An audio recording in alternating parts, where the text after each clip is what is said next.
Good afternoon, everyone. The aim of my presentation is to introduce a research project which is taking its very first steps with the prospect that it could be nurtured with your comments and suggestions. My long-term goal is to study the cultural and political relations between Latin America and the Arab world.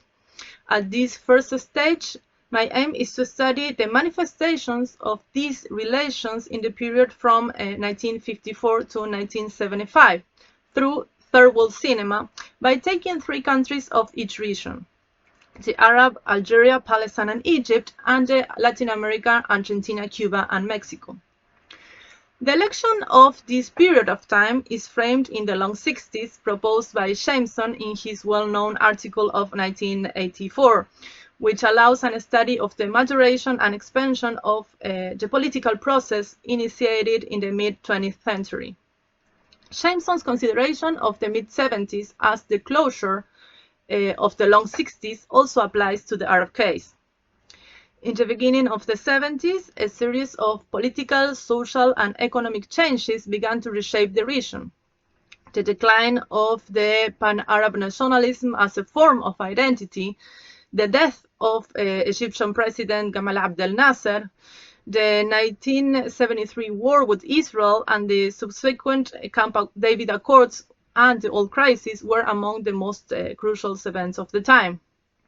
The announcement of the Egyptian Infitah, open door policy, and the outbreak of the Lebanese civil war in 1975 marked the end of an era of hope and revolution in the Arab world and started one of foreign intervention, liberalization of the economy, and political persecution, which was already taking place also in Latin America. The economic system violently installed in those years endures in both regions to this day with tragic consequences to their peoples. In the broader context of the boom of third worldism and the revolutionary spirit, the years that go from 1954 to 1975 had as a defining feature the project of reconfiguration of collective identities as unifiers in both regions. They also fraternized with each other in relation to a common ideal of autonomy and independence. In this process, the cinema thematically associated with the idea of third world stood as a developer, coherer, and producer of images that are meant to endure in the memory of the peoples. Hence, my interest is to analyze the cultural and political relations that were forged between Latin America and the Arab countries through third world cinema. I will pay attention to the new aesthetic proposals, the shared conceptual frameworks, the mutual influences, and its potential long-term impact on the image that each region has from the other. In addition, I will focus on the politics of film production and distribution, the composition of past and present audiences, the permanence of representations, and the imaginaries projected in the films of the period. I will thus render an account of the perdurability of these images in the building of the cultural and political identity of each region in relation to the other, and of the real and imaginary contact points as well. I would like to dwell now on the concept of third world cinema and why I have opted for it over the widely used third cinema. First, the term includes documentary and fiction films whose subject or perspective significantly refers to the then called third world, in terms of the process of national, regional, or international political or cultural decolonization. This delimitation allows me to constrain the corpus of films included in my research regarding the range of films produced in the so-called third world or in each of those countries, to focus instead only on those that thematize it or assume it as its main perspective. Additionally, third world cinema allows me to address diverse national realities. Even though it resembles the notion of third cinema conceived in 1969 by Getino and Solanas, who sadly left us some weeks ago, The idea of third world cinema transcends an origin fundamentally related to the Argentinian experience of these two filmmakers. In other words, albeit acknowledging the notion of third cinema is significant and preeminent in the bibliography of this type of cinema in those years, the expression third world cinema allows me to account for the presence of a cinema of this genre from before and in multiple other experiences with singular characteristics such as the Palestinian, the Egyptian, and Algerian.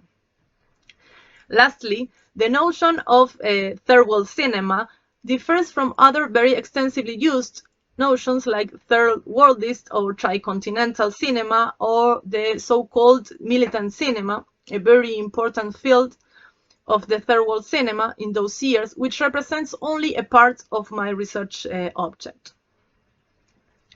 After the triumph of the Cuban Revolution in 1959, the heretofore Afro-Asiatic non-aligned movement assumed a tricontinental character expressed in the mid-60s through the creation of the Organization of Solidarity with the People of Asia, Africa, and Latin America, the OSPAL, and the Tricontinental Conference of La Habana of 1966.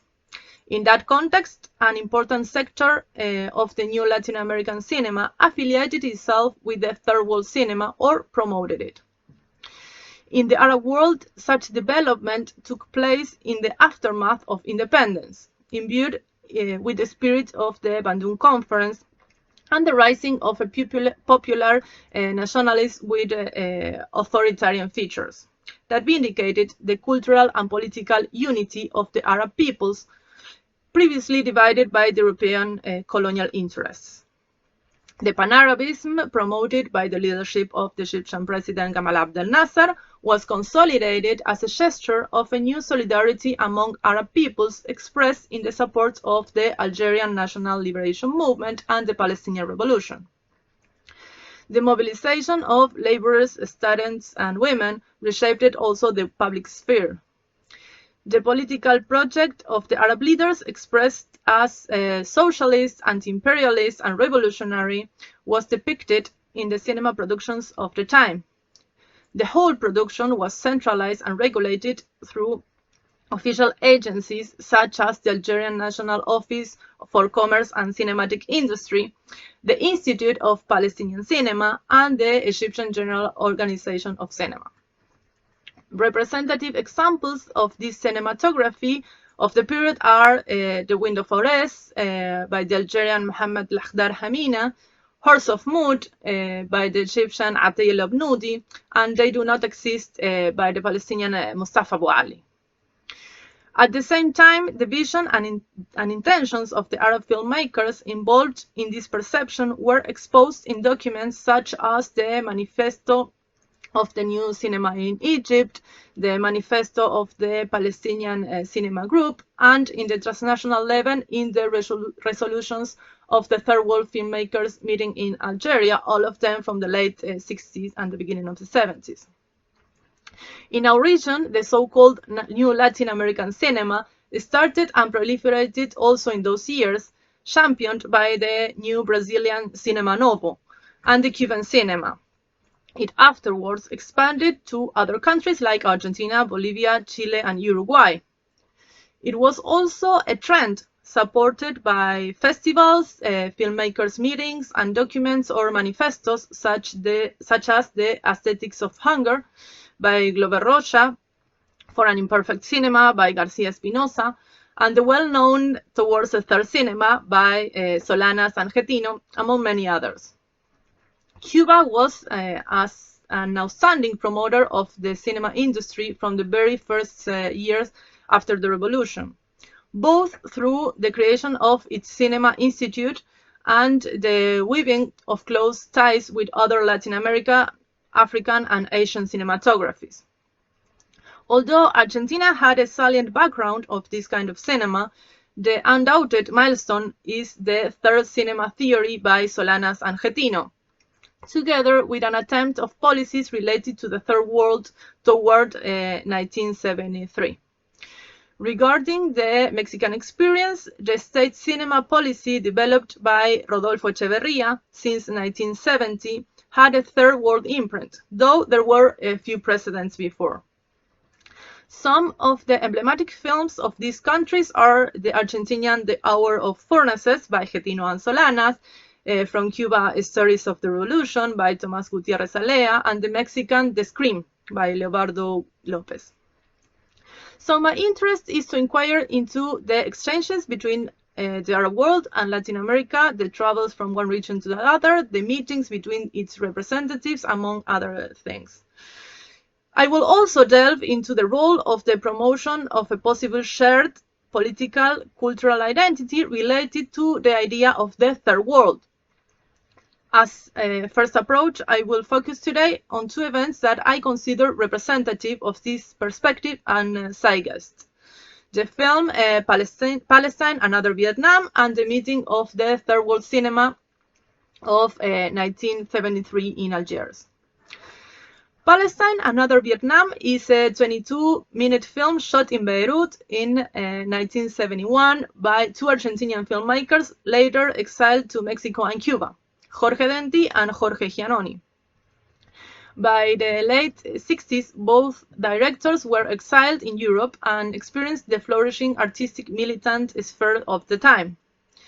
Within this stimulant context, the Colectivo de Cine del Tercer Mundo, the Third World Cinema Collective, was formed in Rome by both Denti and Giannoni, together with the visual artist Manuela Generali, who was Denti's partner at the time. The group intended to, in Denti's own words, and I quote, discover and let other people know third world movements that were embarking on the path to liberation. Africa almost entirely remained colonized by European countries. In Latin America, the regimes were clearly dictatorial and anti-popular. In Vietnam, a cruel and uneven war was going on, a war that made my generation indignant and disclosed the violence of imperialism. In the Middle East, Palestine was occupied and the Palestinian people displaced. End of the quote. The need to make all these struggles find common ground had already taken form in Guevara's famous call to create three many Vietnams. This must surely influenced Denti and Giannoni in naming their film Palestine, Another Vietnam. They thus brought the Palestinian resistance closer to them and to the potential European and Latin American audience.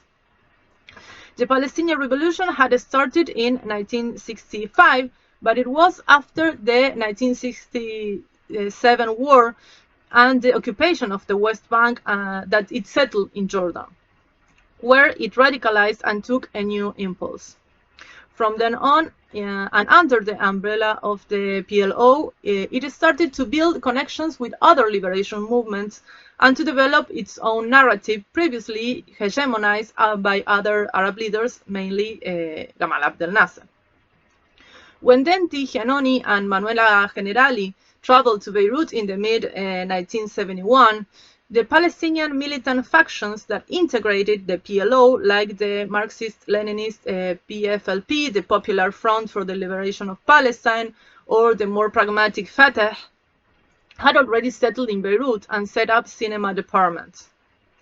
The three members of the Colectivo del Tercer Mundo spent 6 months in Beirut and met delegates of the factions, intellectuals, and filmmakers that facilitated the shooting and gave them an insight to the ideals and the military strategies that Palestinians were developing to recover their homeland.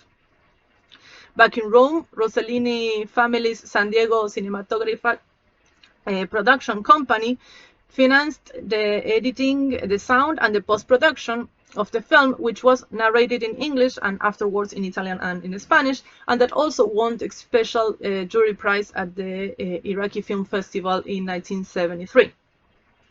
All the copies of Palestine, Another Vietnam were considered lost till 2011, when the director Rodrigo Vázquez, Argentinian director Rodrigo Vázquez, found what seems to be the last one at the Cuban Film Institute. He included some scenes of it in his film Palestine Stolen Images, from where I took the excerpt shown here. Back in the 70s, the film was premiered in Buenos Aires at the 1974 conference of the Third World Cinema Committee. The committee was created at the meeting of the Third World Cinema only 6 months before in Algiers. That meeting took place on December the 11th, 12th, and 13th, and was the first of this kind. It focused on 3 main areas: the contribution of the cinema to the process of national liberation, the decolonization of the screens and of the Third World, and the struggle against the cultural alienation. By the time the meeting took place, almost all of the mentioned manifestos and films had already outlined, if not an homogeneous aesthetic, at least a common ground in terms of its commitment to an anti-imperialist standpoint and the need of an autonomous line of distribution of the Third World cinema. The elaboration of a new political cultural identity opposed to the hegemonic cinematographic model was at the center of the interest of the meeting, joined by filmmakers from Latin America, namely the Argentinian Fernando Birri and Jorge Cedrón, and Santiago Álvarez from Cuba. There were many more representatives from the Arab world, such as Mustafa Bouali from Palestine, the Algerian Lamin Berbah, who was also the chairman of the meeting. Surprisingly, no Egyptian or Mexican or women director of any nationality are listed in the records. The resolutions of the Third World Filmmakers meeting gathered all the concerns and future projects of the committee appointed. The Committee on the People's Cinema worked on the role of cinema and filmmakers in the Third World against imperialism and neocolonialism. The Committee on Production and Co-production, under the chairmanship of Osman Sembène, devoted itself to the problems of Third World countries in these 2 activities. And the committee in charge of distribution of Third World films was in charge of proposing a series of strategies to deal with a constant concern recalled by all the filmmakers: the articulation of alternative networks of film distribution.